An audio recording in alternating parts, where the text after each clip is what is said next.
Jour 4, premier jour en Grèce. On est, je sais pas trop où. On a 1 heure d'Athènes et 1 heure et demie de Patras.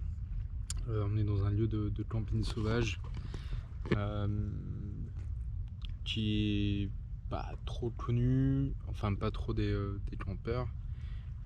Il y avait énormément de personnes en arrivant ce dimanche puisqu'il y a une plage à côté. J'ai dû passer derrière un gros tas de gravier qui doit faire 400 mètres de haut pour venir m'installer ici, en espérant que je ne serai pas dérangé. Demain, départ pour Athènes vers 7 h. J'arrive ici dans un truc qui s'appelle Locker Rooms, où je vais laisser un peu de matériel et je vais surtout me doucher. Et une fois la moto un peu plus légère, je vais aller dans un espace de coworking parce qu'il faudrait que je bosse. J'ai accès à internet et tout demain. Donc voilà, demain soir départ du port du Pirée en ferry pour Héraklion en Crète. Et normalement là-bas on devrait passer une semaine. Quoi dire du voyage actuellement, c'est premier jour jeudi, ça a été 981 km je crois. Donc de départ Bordeaux, je passais à Lyon, déjeuner avec un ami et je vais arriver après dans un camping que j'ai trouvé via l'application Park for Night ou Park by Night, je ne sais plus. C'était un camping où j'avais perdu personne. Enfin, soit plein en fait. Non, je pense qu'il y avait 80% d'espace libre. Arrivé là-bas, il y avait des Français qui étaient vraiment surpris de me voir arriver dans ce trou perdu. Eux, ils étaient là parce qu'il y a de la famille à côté qui venait voir. Et je suis arrivé, moi j'étais vraiment crevé. Ils m'ont proposé de dîner avec eux, c'était super gentil.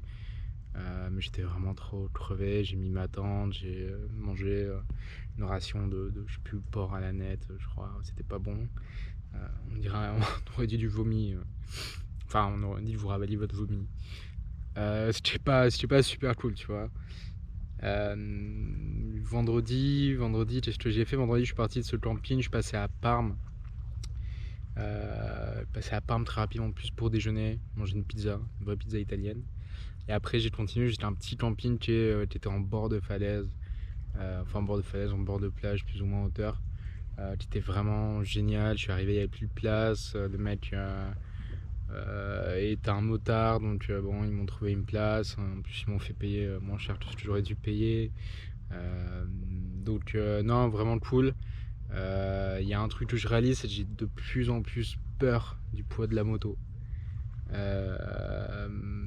Parce que, ok, 268 kg, ça va en soi, elle est plutôt bien équilibrée, c'est une bonne bécane, mais en fait, tu rajoutes 60 kg de matériel derrière, enfin en comptant les valises et le top case, bah elle devient lourde. Elle devient lourde. Alors sur route, il n'y a pas de souci, mais alors dès qu'on sort des routes, sur des petites pistes de gravier et tout, c'est un peu compliqué. La faire faire demi-tour, lui faire faire demi-tour, c'est compliqué. Je suis pas très grand. Je fais 1m78, 79.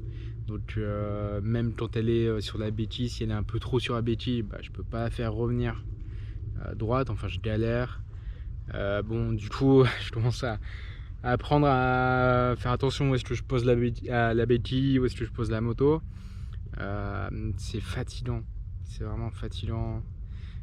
Mais bon, après, ça reste quand même un énorme plaisir. Les paysages que j'ai vus là, entre mon départ et aujourd'hui, sont juste magnifiques.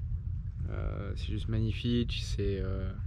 Surtout là, je suis au bord de la mer en fait. Et parce qu'il y a un truc, je pense, qu'on réalise pas trop.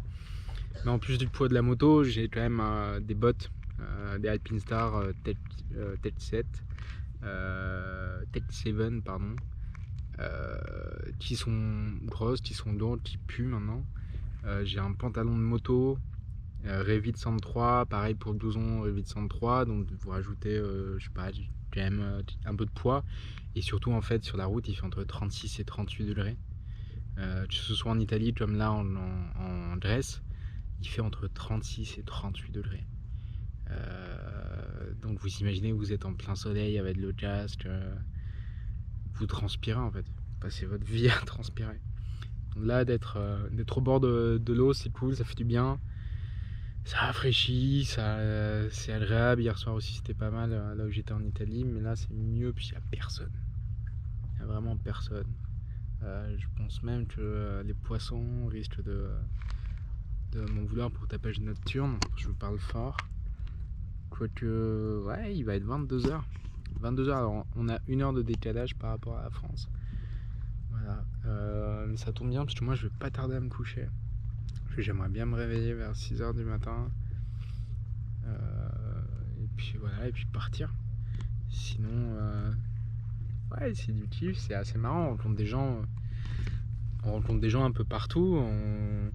Alors les gens pensent que je suis allemand parce que je pense que équipé comme je suis équipé, arriver sur une grosse moto BM, bah, ça va être un peu un cliché du motard allemand. En plus j'ai une tête d'allemand.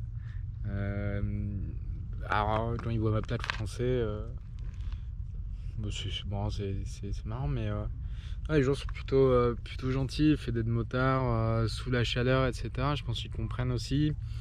Je pense que là j'ai changé de casque, donc j'ai mis mon casque de route dans le top case parce qu'il pue.